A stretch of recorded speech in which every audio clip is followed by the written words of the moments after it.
Pour les voir de près, il faut gravir plus de 300 marches. Là-haut, partageant leur point de vue, l'un des plus beaux panoramas de Paris. Semblant posées depuis des siècles, elles guettent, veillent, observent. Les tours de Notre-Dame sont habitées par un petit monde fantastique, peuplé de créatures légendaires, parfois monstrueuses. Gargouilles et chimères, les célèbres sentinelles silencieuses de la cathédrale. Toutes singulières, ces figures animales ou humaines ont une fonction différente. Les gargouilles, elles, jouent un rôle pratique, permettant l'évacuation de la pluie, tout un symbole. L'eau, c'était les forces du mal. C'était bien la force démoniaque de cette eau qui envahit, qui casse, qui noie. Et donc, ces forces de l'eau, forces du mal, il fallait les éloigner le plus possible de la cathédrale. Donc, d'où cette idée de bras, pour sortir loin des murs l'eau et éviter que, comme cela, elle détruise les constructions.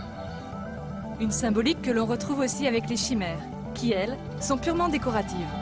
Ce bestiaire s'inscrit dans l'imaginaire de l'homme médiéval et dans la conception du monde qui était la sienne.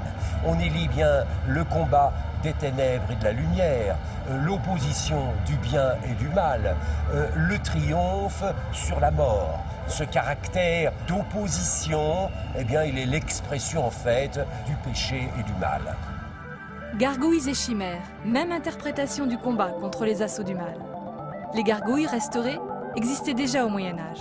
Les chimères, elles, sont un pur produit de la restauration du XIXe siècle. Signature, l'architecte Eugène Viollet-le-Duc. Viollet-le-Duc, bien sûr, s'inspire du Moyen-Âge, il est tout pétri de cet esprit médiéval, mais on peut dire que ce sont des œuvres de création qu'il fait. C'est des œuvres de création de son imagination, et en cela, on le voit qu'il n'a pas été un simple restaurateur, il est également un créateur, selon le goût du XIXe siècle. La plus célèbre des chimères est la Strige, monstre fabuleux qui ne se lasse pas d'examiner la capitale. D'emblée, elle a impressionné l'imaginaire collectif.